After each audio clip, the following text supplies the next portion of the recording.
gentlemen, welcome back. Not that you went anywhere.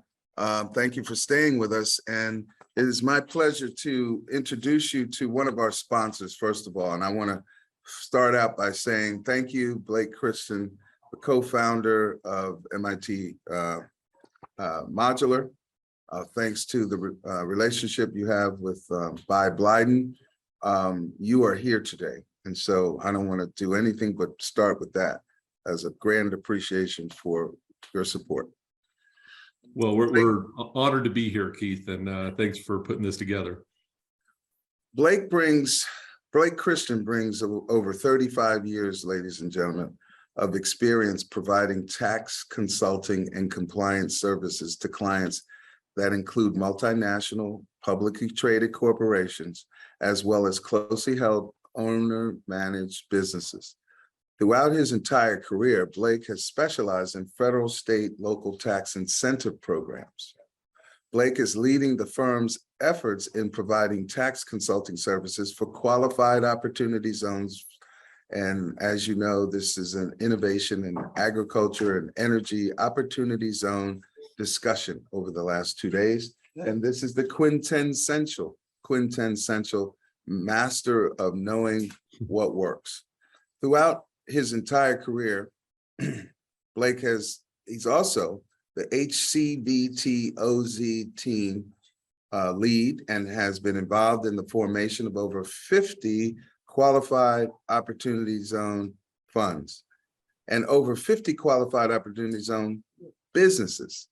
They have all advised hundreds in this firm, HCVT, OZ team, hundreds of other investors and professionals regarding the complexities of formation, operation, semi-annual testing, and restructuring of QOFs. QOFs, we say QOFs. When we say QOFs, we mean Qualified Opportunity Zone Funds, and QOZs, Qualified Opportunity Zone Businesses. So, ladies and gentlemen, you remember 2 years ago, we talked about here in Alabama, with the capacity building, what works for HBCUs and MBEs and opportunity zones, which stimulated an amazing amount of interest. You now have a thought leader who's been recently interviewed by the U.S. News and World Report and other national publications providing insights into this powerful yet complex tax incentive program. And he's authored several articles and HCVT tax alerts about qualified opportunity zones and qualified opportunity funds, of which I look forward to, Blake, having your content on our platforms so that we can get it out to where it really belongs, right? Blake has developed unique insights into OZ strategies for real estate developers and investors, as well as for operating businesses, startups, and individual tax planning and compliance services. His industry experience is broad, and it includes manufacturing and distribution, of which you're going to hear about today, services companies, restaurants, shipping and transportation, energy, and healthcare. I don't think you all need to know anything more because with a bio like this, you just want to get to the meat and the potatoes. So let me welcome Blake Christian to the conversation today. Thank you so much for being here and sharing with us. Keith, that was a fantastic introduction. I appreciate it, and all the checks in the mail. Okay. So, but, you know, they have wire transfers, you know. Yes. Especially with Bitcoin, right? Right, exactly. So again, it's an honor to be here. Impressive group of attendees I've seen, and thank you again. I'm going to test my technical abilities here and see if I can share screen. Hopefully that is up, and we'll get to, I'm not going to be able to. Mel, do you have his slides? Oh yeah. Are you seeing my slides or not? No, not yet. Okay, let me try it again here. There we go. Okay. There you go. Can you see it now? Yeah. Okay, great. All right. Well, again, honor to be here. What I'm going to cover today, and I don't know, hopefully my partner Roy will be joining here. He's a little under the weather, but I think he's he's teed up.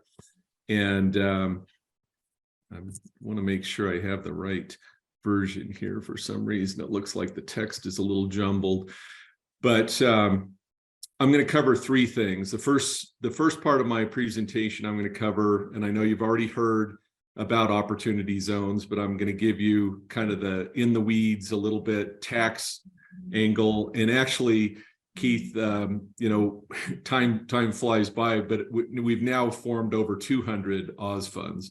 Wow. And so we actually have, probably our firm handles about 15% of all the Oz funds across the country. There's my partner, Roy, co-founder of MIT. So first part is going to be Oz. The second part, and Roy's going to jump in there. We're going to talk about our container manufacturing business out of Provo, Utah, which is an Oz fund and an Oz business that Roy helped me form. We've been in business in different iterations for the last 5 years. Roy's a master designer and a green energy expert. And so you're going to hear a lot of interesting things from him, although I'll forewarn you, he sounds like he has a little bit of a frog in his throat. I'm better today. Okay, good deal. And then we're going to end it with, you talked about Bai Blyden, who put us together, Keith, and a valuable friend and business associate of Roy's for many years. And they have a very interesting business, Centrix, that produces bamboo-based building materials. And that is going to be a very big feature of our offering and our sustainability, our ESG mission. And so we're going to end it with that. And so your audience will have you get three topics in one in our presentation. Got it. So without further ado, I'm gonna move on here. I have to do my disclaimer because we are going to be getting into a little bit of our MIT model, and this will be recorded so you can read through this yourself. But basically, you know, the financial things that we talk about in MIT are all projections. There are no guarantees, and there's always risk in making any investment. Mm-hmm. Hey, Blake, yes. Can you expand your PowerPoint full page? You know, go down to the lower right. I thought if I hit the slideshow, it would do that. That's a little better. Yeah, it should. And actually, That's good, isn't it, okay. Melvin? Okay, yeah. Great. Well, so let me start off by just giving you a state of the Oz program. And as most of you have heard already, probably, this was a bipartisan tax bill, and it still is for the most part bipartisan, but it's become a little bit politicized, and is viewed a little bit more as a conservative, tax program. But I think it was really brilliantly. I've always done a lot of economic development. I've been chamber president and involved in economic development on the state and national level.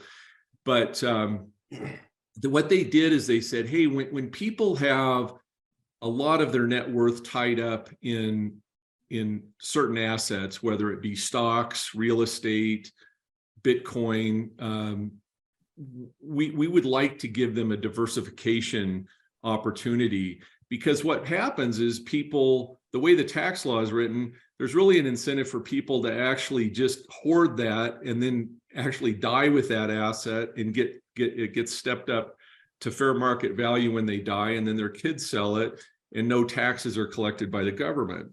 So what some of the wealthy people came up with this concept, working with economic development people, and said, hey, what if we incentivize them to dispose of these assets during their lifetime and allow them to diversify, but we incentivize them to put that money into economically challenged neighborhoods. And they had done a study, and they found that I think 3 states, it was New York, California, and I not positive, but I think it might have been Illinois, were, obtained about 80% of the investment dollars into private equity firms and everything else. And a lot of the other country just got little dribblings, and in these poor neighborhoods, just, it just constantly never got money. And so they identified 8,700 census tracts across the country and said, if you put your money from these capital gain transactions into these neighborhoods, we'll allow you, they basically gave you three benefits. The first one is you get a deferral of the, I'm going to actually jump ahead here. You first get, I'm going to go to the center one, that you get a 5-year tax deferral. It's a little shorter now, but if you sold something today, you wouldn't have to pay tax on it until 2027. The gain would mature in 2026. So that's usually what gets our clients' attention. Mm-hmm.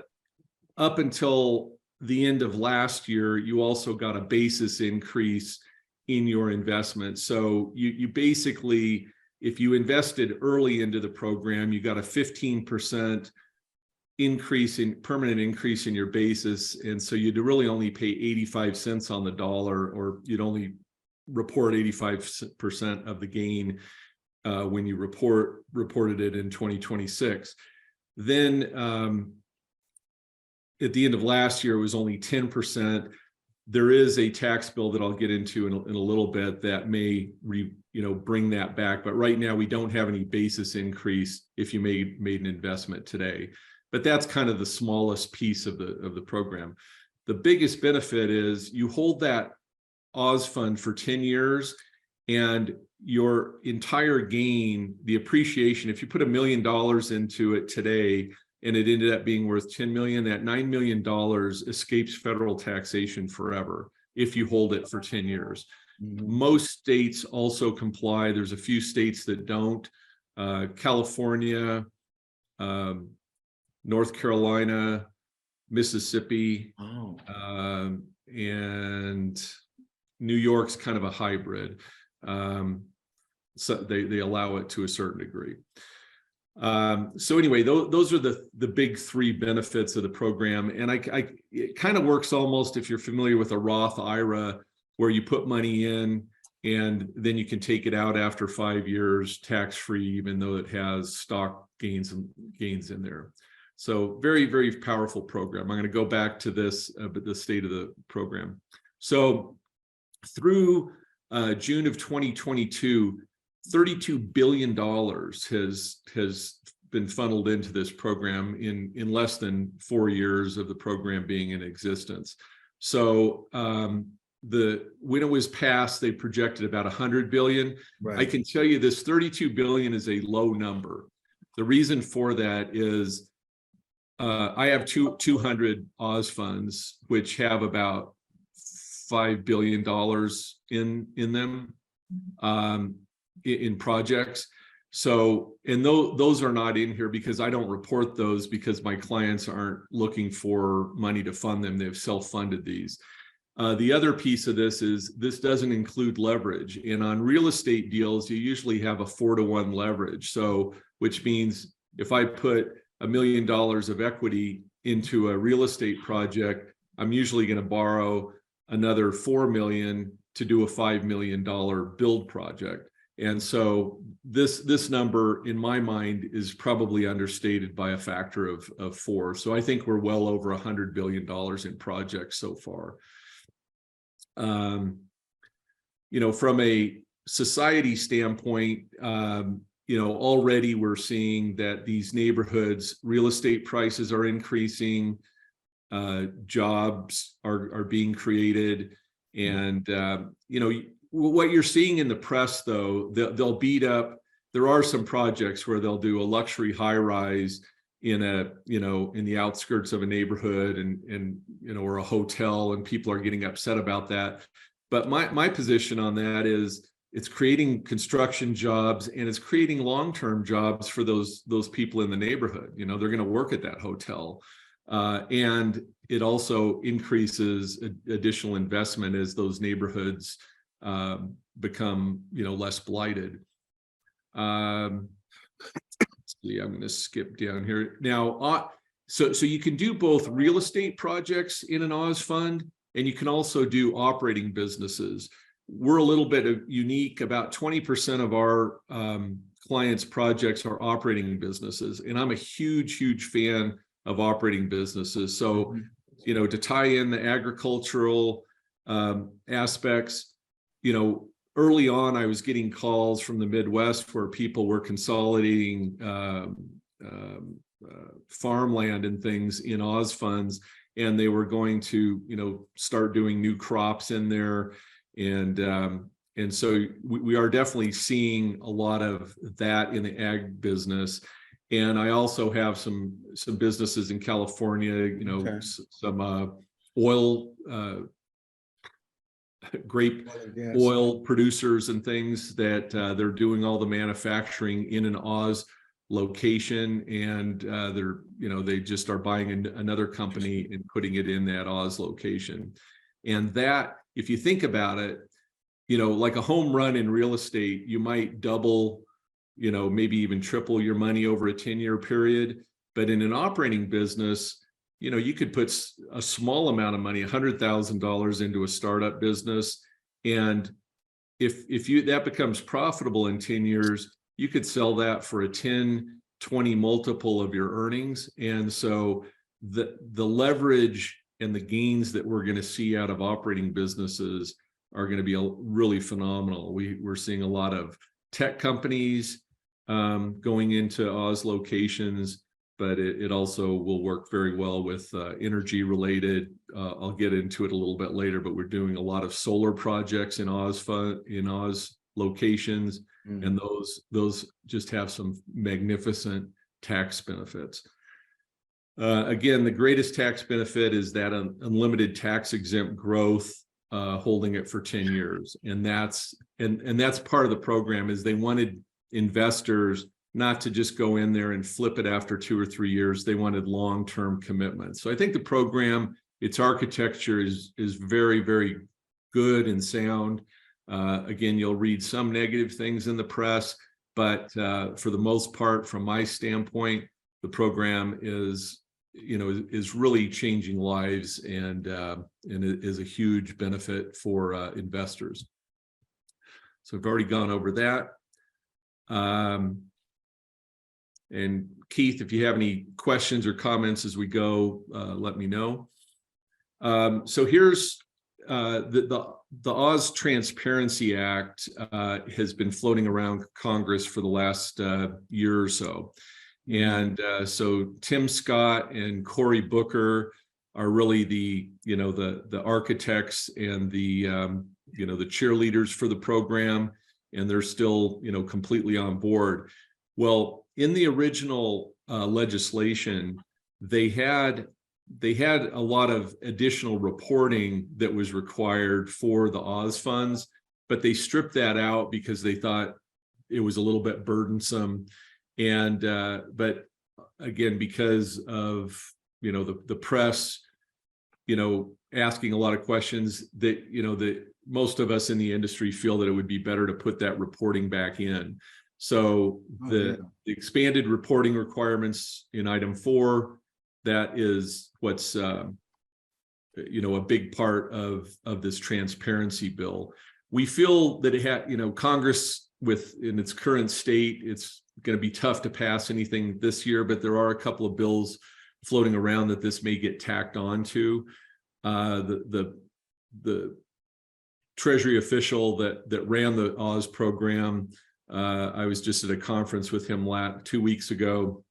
He feels this won't pass until 2023 because of the midterm elections, but about half of the attendees are thinking it might pass in 2022. I think it's probably 2023, unfortunately. So one of the things it'll do is it'll extend the deferral period from December 31st, 2026, 2 more years till 2028. So people will get 2 more years of tax deferral, which is a big deal. Right. They'll also bring in that basis bump where you'll get the permanent tax savings if they invest by the end of next year. So that's a big deal. Again, if you defer $1 million, you'll only pick up 900,000 in taxable income in December of 2026. And they'll even actually bring in the 15% basis bump if you invest by the end of this year. That's why we're hoping they'll pass it this year.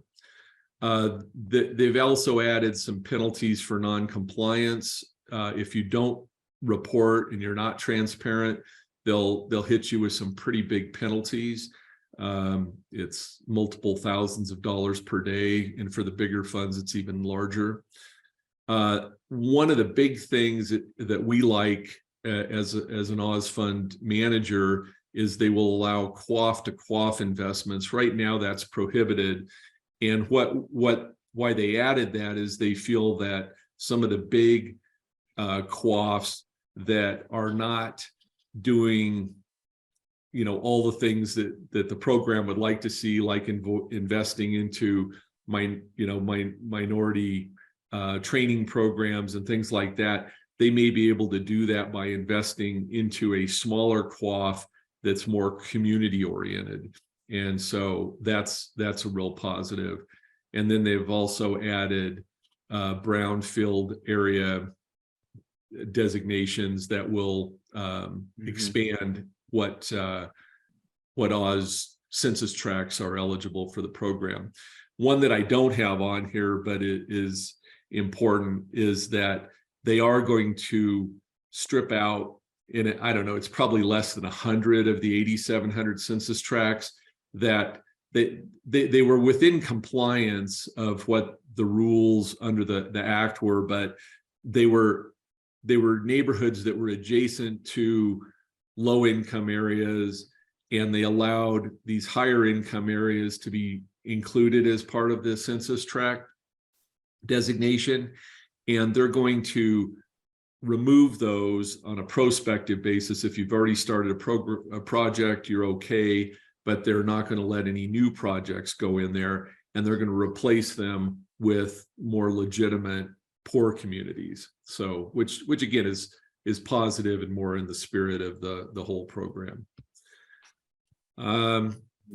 Just to give you a very high overview, because this gets a little bit complicated and people go, well, how do I participate in the Oz program? So the easiest way is within 180 days of having your gain, and if your gain comes in on a K1 because you had invested in a partnership and gains coming in on a K1, your 180 days doesn't start until March 15th of the following year. So sometimes you can have 18, 20 months to invest. But for this discussion, just assume it's 6 months that you have to roll that over. You can invest in what we'd call a public Oz fund. That would be, there's 1,000 plus out there that you can invest in somebody else's Oz fund. But what I tell people is, if you're a serial entrepreneur, if you're a developer, or you have very close trusted friends that meet that criteria, do your own Oz fund. Because now you're not paying somebody else, a carried interest, which would be 20 to 30%. You're not paying annual fees to them that are usually running 1.5 to 2.5%. How long does it take, Blake, to put together a complete approved quaff? Excellent question. And I can tell you, we've done it as quickly as 2 days because of the 180-day deadline, but comfortably, it's a 2 or 3 week process. So okay. They made it, again, it's a brilliantly simple program to comply with on the front end. Once you're operational, it's, you have some hoops to jump through. But I will tell you, to set it up, it's fairly easy. All you're doing is setting up generally a partnership, and you're just designating it in the documents as an Oz fund. So it's fairly quick. And the cost of it, which we always get asked, generally it costs to set up, because you're setting up 2 entities ultimately, it costs about $10,000 to $15,000 to set up the two entities. And, so you don't want to do it if you only have a $50,000 gain, but if you have at least cumulatively, a group of people have at least $200,000 of gains, it makes perfect sense to run your own fund. Does that have to go through Treasury to also get? No.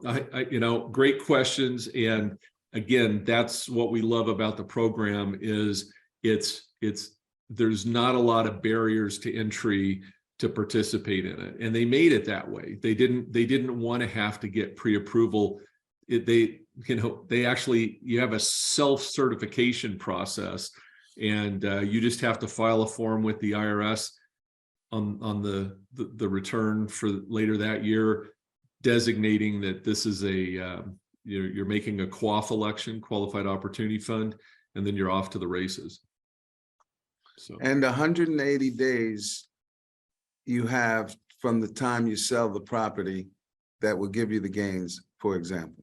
Correct. So it's similar to, a 1031, a like kind exchange transaction. But as I said, probably 40% of our clients' gains are coming through on a K1. They've invested in a partnership or an S Corp. Right. And if that gain is coming through on that, you don't start the 180-day clock until March 15th of the following year. That's so amazing. You'll have September till September of 2023 for a 2022 K1 gain. So it's pretty liberal. Yeah. Now, one caution, if you have, and I just had a call this morning, if it's a related party gain, so let's say you own a partnership and you sell off 15% of it, but retain 85% or 70%. In that case, that gain is not eligible to roll into an IAEOZ fund. So you have to watch that. About 20% of the calls I get are related party gains, and I have to tell them you can't participate. But if it's very broad, stocks, bonds, Bitcoin, land, sale of a business, sale of intangibles, it's really broad. Artwork, a collector car, any of those types of things, those gains are eligible for capital gains. So describe related party gains. Yeah, so that would be, let's say you owned a piece of land, and I wanted to partner with you, and I say, hey, I'd like to buy 50% of that property and we'll develop it together. Since you're retaining more than 20%, that gain is not eligible. And then the other example, if you owned a partnership and you sold less than 80% of the share of the units you owned, that is a related party gain. So that's you have to watch. 80%. Less than 80%. You just at the end of the transaction, the sale transaction, you can't hold more than 20% of whatever asset it is. Okay. So it's a pretty strict, in most related party rules in the tax arena, it's usually 50%, but they put a very low threshold of 20 in this. So it's probably there's only like two negative things that I wish were a little more liberal. Everything else it's very taxpayer friendly. So we got this 180 days. Now, if you set up your own, you just set up your own qualified opportunity fund. It's just pretty much a vanilla partnership operating agreement. And then we provide the attorneys. There's a couple of sentences that you need to include to say the purpose of this, the primary purpose of setting up this partnership is to be a qualified opportunity fund. And that's really, by putting that language in there, you meet the basic qualifications. And then when you file on your personal return, you end up filing a form 8997 to tell the IRS that you're rolling this gain into a fund. And on the partnership return, you file a form 8996 to tell them that you're formally designating this entity as a qualified opportunity fund. So it's fairly simple, but I will tell you, a lot of people and a lot of CPAs miss those forms, and we have to go in and clean it up. But you know, if you do it right the first time, everything will be pretty easy. So that, yeah, does that includes the cost you gave includes the legal coverage? Right. Okay, got it. Janine says she's ready for a quaff. All right, good. I want a piece of that, Janine. It's funny once people understand it, it's like, wow, that's not that hard. Let's do it. So then you deposit the funds into the QOF by the deadline. Don't wait till the 180th day, and we have those situations, and then it's a mad dash to the bank. Unlike a 1031 transaction, there's no tracing required. So you could sell an asset, you could go buy something else with it in the interim, and then borrow money and put into the QOF, and that's okay. Then, you know, 6 months down the road, or oftentimes longer, item 6, you have to set up a qualified opportunity zone business, which is a subsidiary underneath the QOF. And the reason for that is you need to drop the money down because after 6 months, the QOF can't hold more than 10% in cash. They want you to deploy the money, you know, somewhat rapidly into a project. But once the money's down in the QOZB, which is usually 99% of the time, it's another partnership, you have 31 months at a minimum to deploy that into qualified property. And qualified property could be, you know, land, building. You can build your own building. It could be commercial, it could be residential, or you can deploy it into an operating business. You can go out and buy a business. You can start a business, or you can move an existing business into the zone. And I will forward that to you and Melvin. I've got an article about, you know, how do you qualify an operating business as a QOZB in those 3 different ways. So then you've got 31 months to decide. You just have to have a business plan that lays out generally, hey, I'm looking for a real estate project, or you could say I'm looking for a real estate project or an operating business, and I'm either going to buy one or start one. So you can be pretty vague in your operating business plan, but as long as you have that and you show the IRS, if they ask, you don't have to turn it into them. You just have to have it on file. How I'm going to deploy the money over the 31 months. One caution, you know, once you've set this up and you own it, don't transfer it. Ownership to even a spouse can trigger gain. You can't all of a sudden gift it to your kids. If you sell it, you're gonna trigger a gain. So you know, once it's set up, you need to hold it for that 10-year period. All right, so that's the meat of the program. Let me just see. There's that plan. You're saying it has to be written within that 6-month period of time, or when you begin to transact, set up the OZB, and you're saying an OZB has to be a part of your QOF. Yeah, I mean, it's a subsidiary entity. It's usually 99% owned by the QOF. It's just that the rules, the testing rules that you have to test every 6 months are much more liberal down there. You can actually have 100% cash down in the QOZB, and you haven't violated any of the rules. But if you had $1 million QOF, and if you had more than 100,000 of cash after 6 months, then you start incurring penalties for having too much cash up there. That's why you have to drop it down. Now, does your fee cover the management of that and the insurance of those, you know, next step documents that the IRS Treasury is going to need? The compliance side of it is separate. Generally, we charge $700 unless it's a really complicated structure. Generally, we charge $750 for the testing of the QOF and $750 for the testing of the QOZB every 6 months. Okay. Because you do want to stay in compliance, or it, the thing blows up.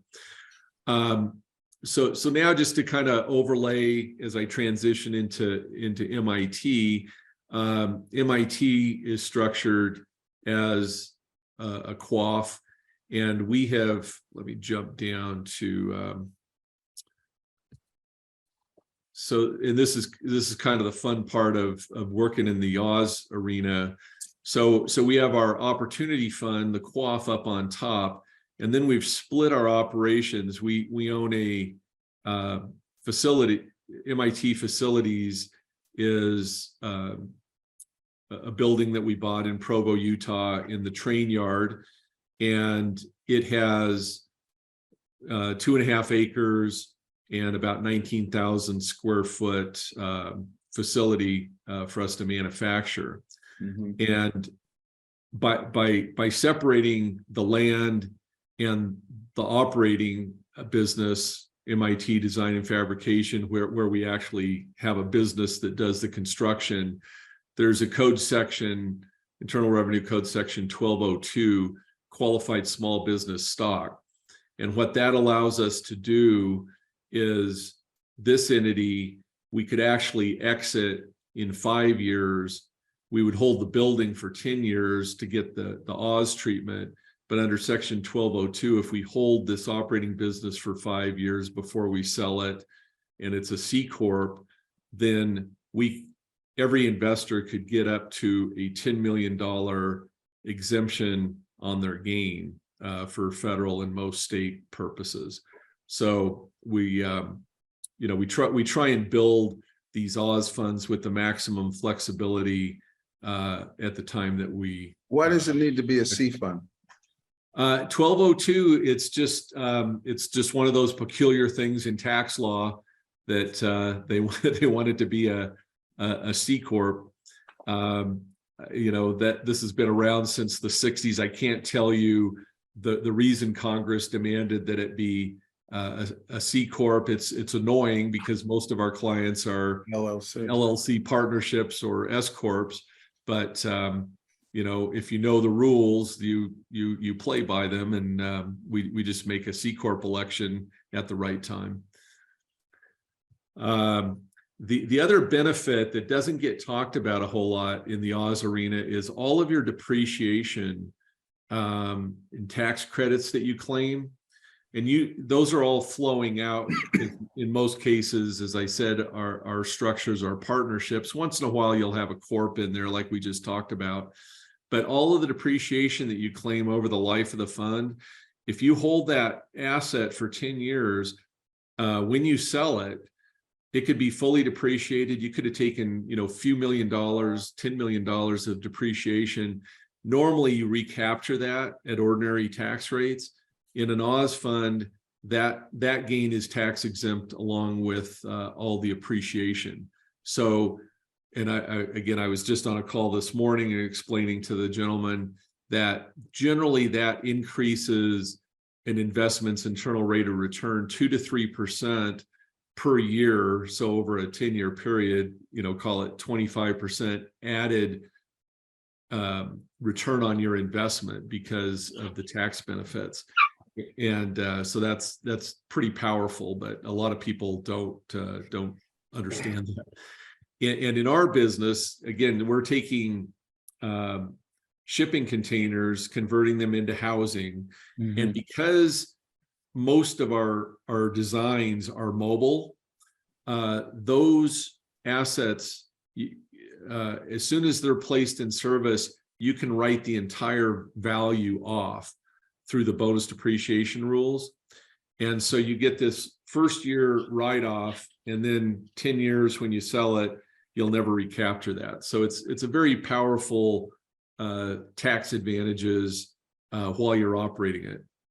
And then we also, we have research and development credits, which flow out to the investors, hiring credits. We hire, of our, more than half of our employees right now are ex-offenders. The rest of them are military. So actually, I think almost 100% of our workforce, we're getting some form of credits. And then it also sets you up for, certain grants and things. So, and this is referred to as twinning in the tax world. So you get all the advantages of the IAEOZ program, but then if you layer in solar and these hiring credits and things, that's called again twinning. And you take advantage of multiple tax provisions. How familiar would you say that federal agencies like the Department of Energy are familiar with that association? I would say 0. It's a needle in a haystack. I guarantee you there's somebody, I deal with HUD quite a bit, and HUD obviously is pretty sophisticated on it. And so they understand low income housing projects and IAEOZ funds. But yeah, when you get into Department of Energy, one of the more interesting clients I have, it's called Clear Skies, and they are electrifying a lot of the regional airports with solar, and about a third of those regional airports are in IAEOZ census tracts. Okay. And so, when you're layering in solar on top of IAEOZ and you have some debt in there, you're getting these credits at 26%, and they're even going up higher under the new tax act. So you're getting 26% credit on all of your solar investment, and you're using tax deferred dollars to finance that plus debt as leverage. And so you're getting these credits that can offset most of your other taxes. Super powerful to use solar along with the IAEOZ program. Now, I did get in trouble with one of the senators who because once in a while I will talk about Bitcoin and harvesting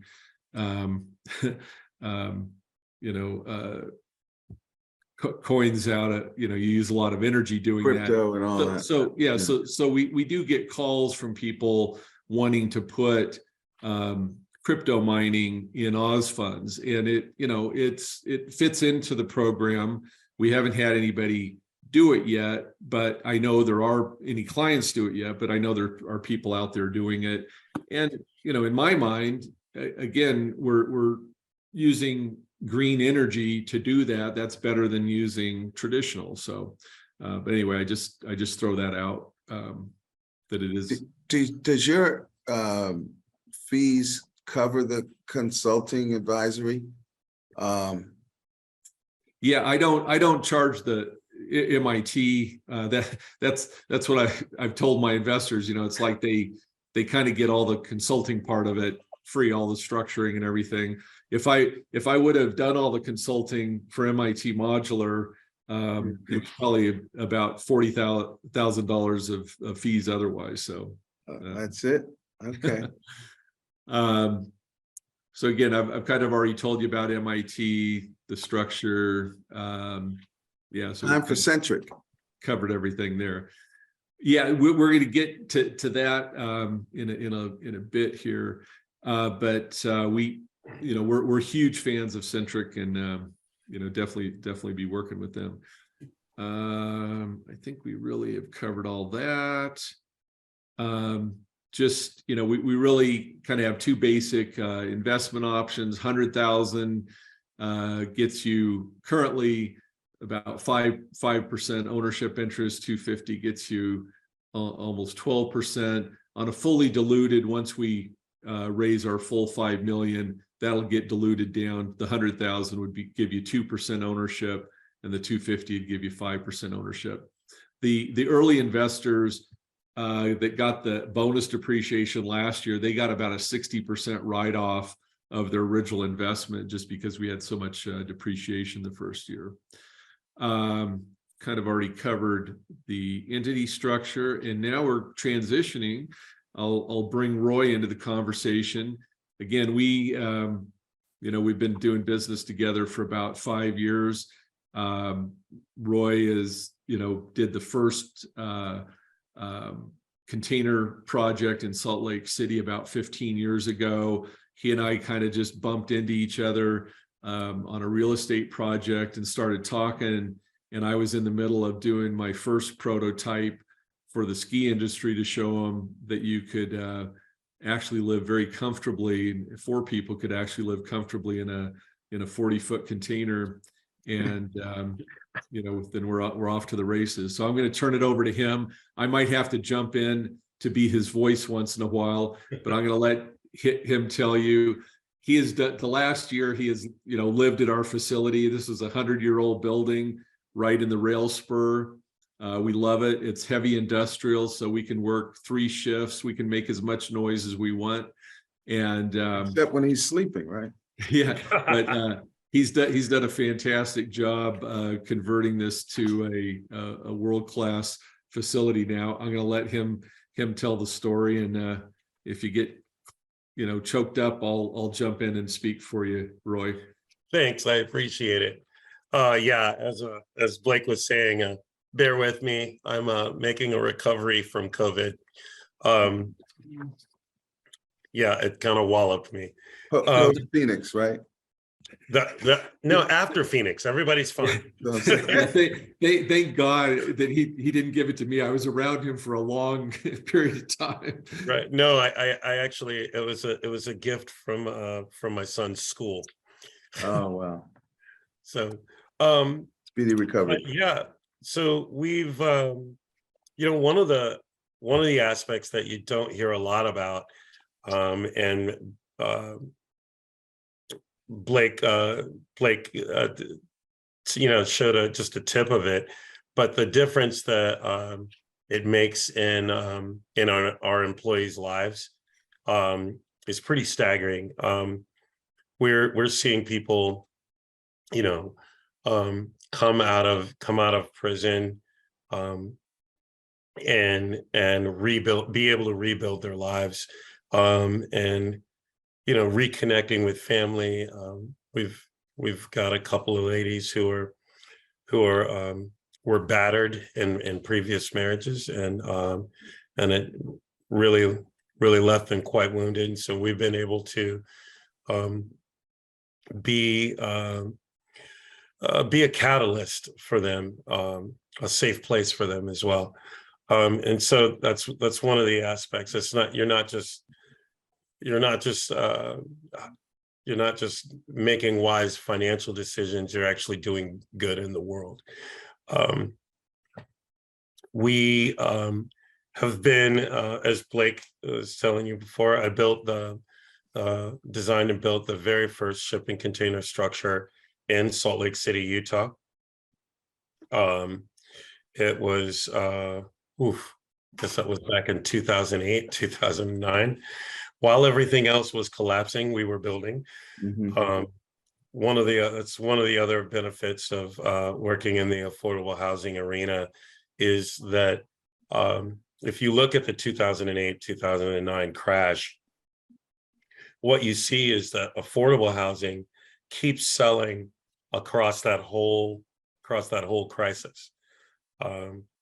People are always looking to find affordable housing, and there's such a need in the market that it actually provides quite a stable investment.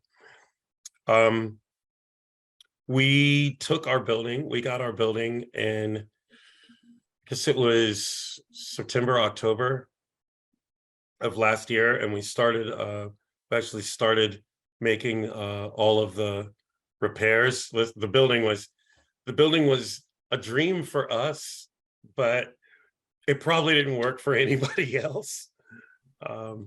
It's about 120 years old. Is one of the very first buildings to service the rail yard once the east met west and Promontory Point. So this building has been there for a long time and it's quite historic. But it didn't have electricity and it didn't have the water and the sewer was quite questionable. And the roof was mostly holes. We had good sunshine coming through there. Yeah, lots of natural daylighting, as we like to call it. But we were able to really redo it, and you can see in a couple of the pictures, the floor's been completely redone. It is now up and running, and we have our first clients in the facility now.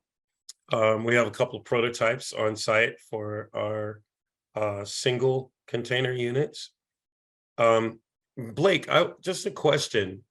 When we attach to foundations, that works for permanent financing. But they're only bolted to the foundation, right? So we could. Great question, Roy. And so it's really a function of how quickly and what's the cost is to extract it. So in a container, they have twist locks, and we could actually have twist locks where we could extract that from a foundation in a couple of hours. And if we had that set up, it would still be considered mobile, and we could get bonus depreciation on it. If, however, it was, really fastened in there, and we would probably, destroy part of the, the foundation, and it would be very costly, tens of thousands to move it, then it, is not going to be considered portable. Okay, I was just wondering, there's that balance there between the ease of financing for permanent structures versus mobile. Right. Yeah, we're gonna be able to walk that line, I think, pretty easily. Roy, let me ask you. Yes, sir. This is a manufacturing plant, right? Yes, sir. Okay, it's not the structure itself. I'm sure one of your next slides show what a modular looks like. Is that right? Yeah, Sure. there's the two examples of modular. These would be 360 square foot. They're 45-foot containers. The back 5 feet is for our, solar mechanical room. Yeah. So I've seen some pretty dynamic architectural configurations, of which that's your component, right? That's what you claim to fame in art and design. Yeah. Right. We actually are able to combine the units to make larger structures. As you can tell here, they're appointed very nicely. We take care and time with our cabinetry and a lot of the finish fits. Fit and finish is very important. In a large home, you may never walk over to the windowsill and really look at it. But in a small home, you're going to be sitting right next to it. So what does a large home look like, or a mid-size? Because this one here is a right. These are pretty small. Blake, do we have that's an ADU. Blake, do we have any of the multiple units? I can pull those up, but yeah, so this is a 2-unit example. Yeah, let me just How many bedrooms? So we've got 3-bedroom, 2-bath designs. We've 4-bedroom. It's pretty much the size that you want to build. Time frame on building a 3-bedroom, 4-bedroom? Um, well, it's, it depends on how many units it is, Yeah, how many containers it is, and what the actual program is. yeah, So if I don't know how remote you are, where your land is, that sort of thing. So shipping, those sorts of things. But we're able to create that. So once it's built in our facility, yeah. we can then assemble it in a matter of a week or two on site. So this is a one facility that is a veterans housing unit. So it's several containers altogether, like 9 altogether. Okay, so I'm getting the good picture now. So where's Centric at? Tell me.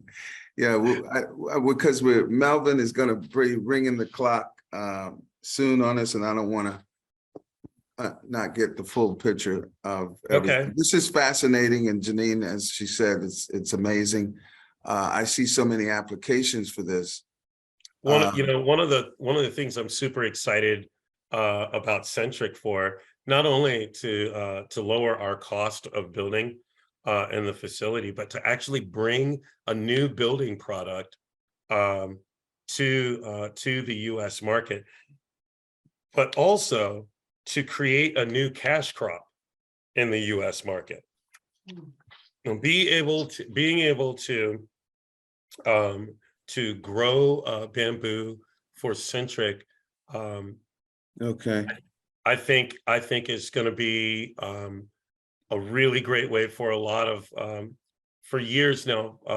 Smaller farms um, have been being gobbled up by larger entities, and I think that being able to add bamboo as a cash crop in the U.S. is going to be a game changer. Is that so? This is where the innovation in agriculture and opportunity, no pun intended, meet. Absolutely, absolutely.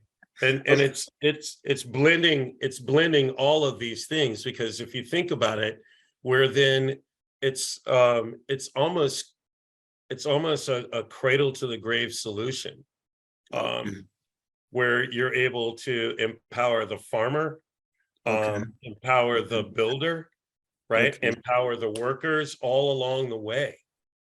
So at every stage, you're creating jobs and sequestering carbon as well.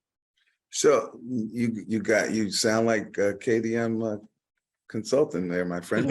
I mean, so hold on. There's a approval process for the bamboo though, and that would go through HUD, right? I mean, they'd have to approve it from housing. So there is the American Plywood Association, right? Is one of the approvals. There are several. They've already done a huge amount of testing, and they've already jumped through several hoops internationally.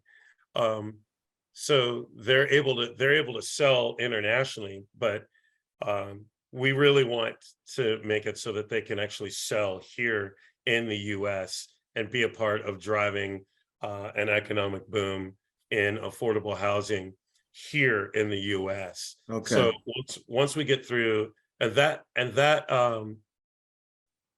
hurdle is really about pressing the fiber here in the U.S.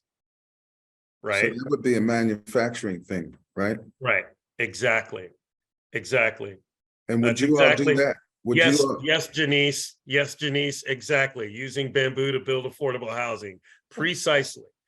And when you take the building systems, when you have the centric board, and then you're able to create a structurally insulated panel, right?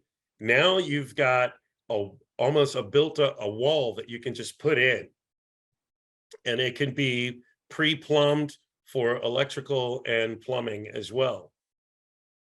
And you can have that whole system actually attach either to a container or to some other modular technology. And there I let the cat out of the bag. It's not really about just one modular technology, right?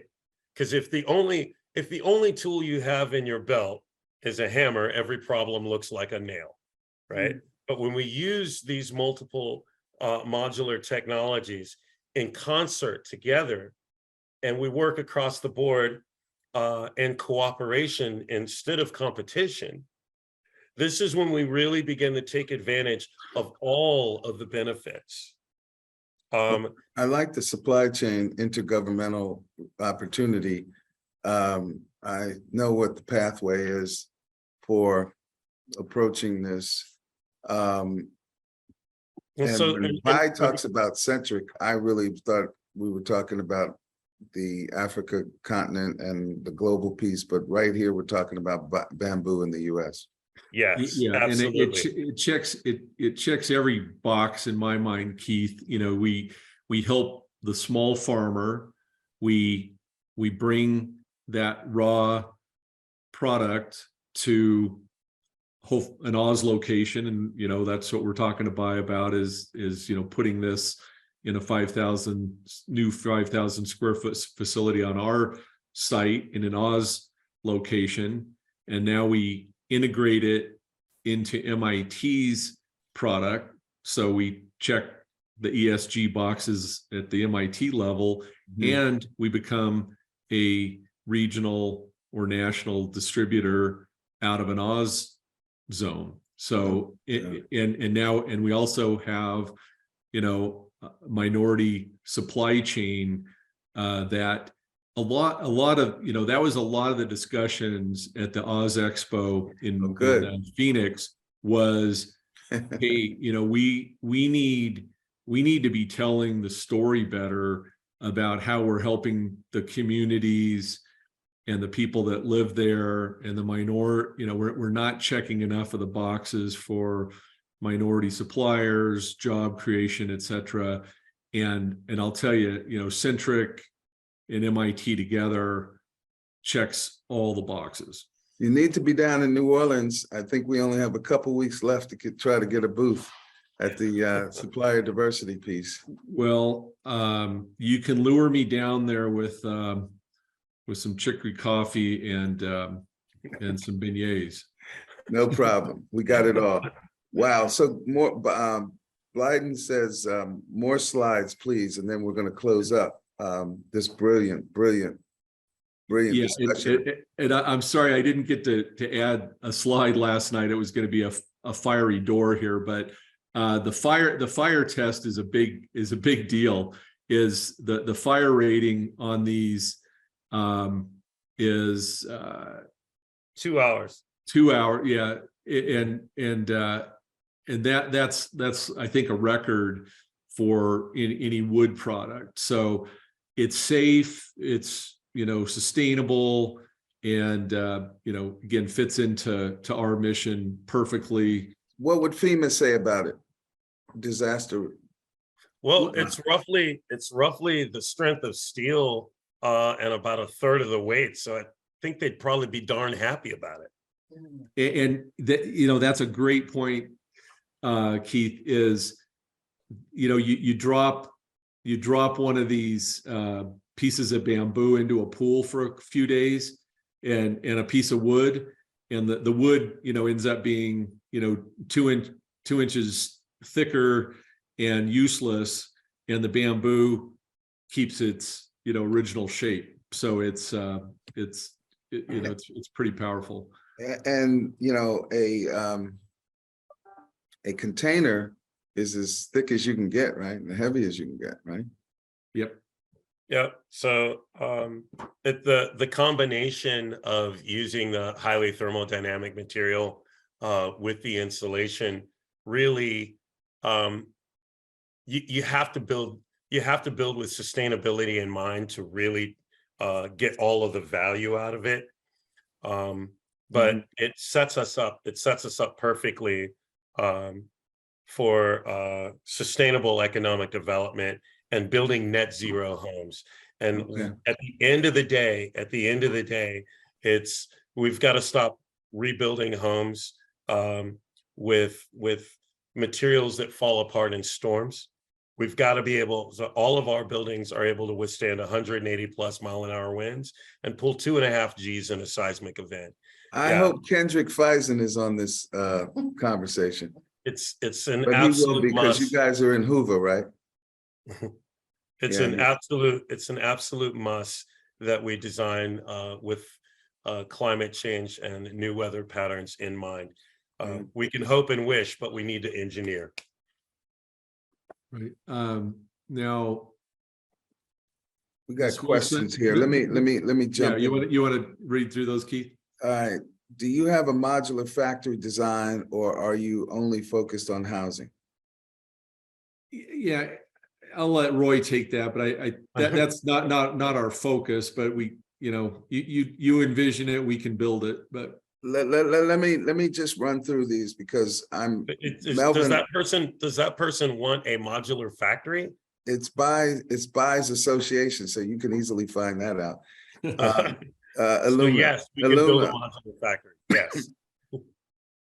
It takes, so Illumina, you got the answer there, and that if it can be done, this organization can do it. Latrice, I'm going to finally get you on stage, and I truly appreciate you coming all the way from Florida and the work that we're going to do with your Farmers Association. But here, guys, you need to hear from a farmer who knows. It takes several years for First Bamboo Group, not cost efficient for the farmer. We should have a dialogue about that. Right. But are you referring to just the geographic location, or the supply of bamboo that could be, for example, Maryland has, in Anne Arundel County, as I understand, has a dearth of bamboo farms, that's already there. So what her question revolves around is the years it takes to grow the bamboo. Right. So it takes about 4 years for bamboo to come to mature. So what in a perfect world, what we'd like to do is to plant every year for 4 years. You said 4, not 40. Yeah, 4. Oh, you scared me. I said, oh, we gotta get out of here. No. I said 4. But I think that it's along with the idea that Blake touched on about twinning and combining programs together. I think that's the way to do it. And I think also USDA offers a rural development grant for renewables that is for projects in excess of $25 million. So it really becomes about how we structure and put these projects together. But we can do that and then write in an offset for the farmer's loss for those initial few years before it begins to sell. But we have to write that into an entire project scope. But all of these things are possible. Blake, well, you're a one-man machine. I'm convinced of that by now, because I didn't get through half of your bio. But you do your HVTV tax consulting is not just you, right? You have a whole organization. Right. No, we're a top 30 firm. We have about 750 people. Okay. So I just didn't want any of the finer points of this thing to go to, get lost. Right. I do want to add, there are multiple, numerous sources of bamboo throughout the world. We're just pointing out that it would be nice if we had this whole domestic supply chain, and again, if we can also help minority businesses, minority suppliers that, that works into our mission and the sustainability really well. I love the mission and I love the possibilities that turn into probabilities if you were listening to Lonnie Johnson and Bob Blyden. And so this is cool. This is cool. Redell. I do want to give a shout out to Dr. Janice for all of her wonderful comments in the chat. Thank you. Leah Washington from our team asked, can you build a greenhouse garden? Yes, we can. Yeah, we're working on a few projects in Vegas right now, and one of those, one of the big challenges, as you all know, is the food desert problem. And so we can build, greenhouses. We also have some business models on the drawing board to have a portable grocery store that would locally produce produce could be taken around to the different neighborhoods, so they wouldn't have to go to the stores with all the huge markup, and that can work really well too. You can go from farm to table. Yeah, absolutely. You guys came in here and didn't realize how much you were going to be innovators in agriculture, huh? But honestly, we started just to try to solve one problem, affordable housing, and then as you start to take on the philosophy of sustainable economic development, it's sort of it's natural that everything that you source starts to come from you're benefiting people that you source from and benefiting the final user as well. It's just sort of holistic and natural that it happens that way. I may be off the mark, and it may be because we're winding down, but there was Latrice once again asked yesterday about, and I didn't get a chance, I think it was yesterday, to ask about hemp and where this hemp configures into. So there are so many possibilities and so many combinations, but everything from producing the hemp oil to from an agriculture standpoint to burning the hemp and putting it back into the ground as a biochar, to because soil is actually a living thing. You actually have to grow soil. Oh God! So all of the biomes that and different creatures that have to live in the soil to pull the nutrients to the plant.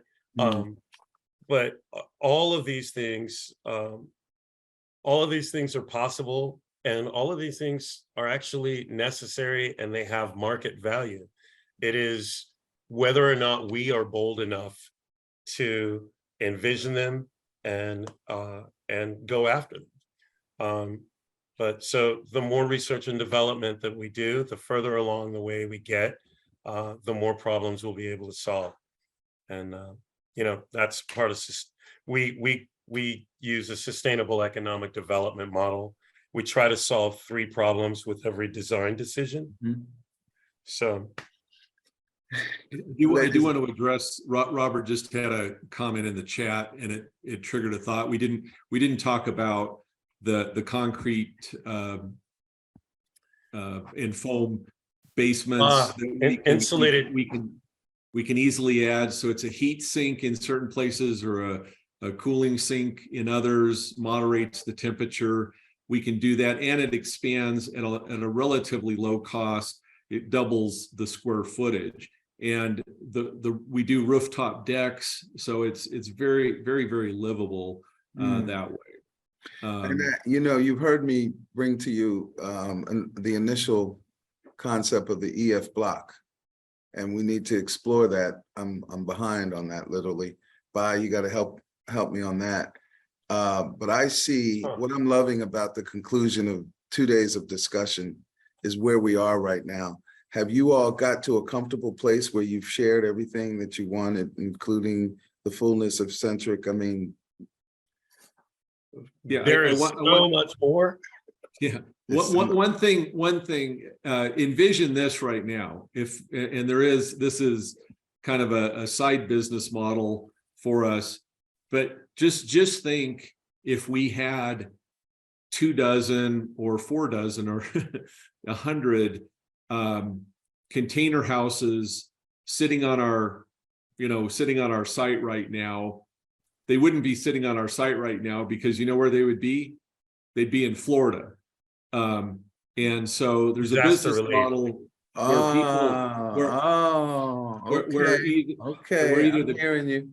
where either the government or private investors would buy 10 at a time. Okay. And then my business plan is we would just deliver those to the agencies in Florida and say, you do with them what you'd like, no charge for the first month. We'll call you in 25 days and we'll talk about terms for the next year or two, because those things will stay there forever, right? They can stay there. They can stay there as long as they're needed. Yeah, emergency and homeless. Actually, we didn't really talk about homeless, but we have designs. California is spending $600,000 to $700,000 a bed for homeless housing right now. We can supply for $20,000 to $25,000 a bed easily. Now those would involve dorm style bathrooms and things, but they would be very comfortable living spaces, highly durable, and that's a huge market for us. That has to be including the services. Oh, yes, yeah, we would integrate, we would have agencies as partners on these. I love it. These are serial entrepreneurs. And the doctor just keeps on coming. We got to talk doctor. So ladies and gentlemen, I'm about to conclude here, because when you get to a point where you just can't do enough or say enough, because all that we've said is enough.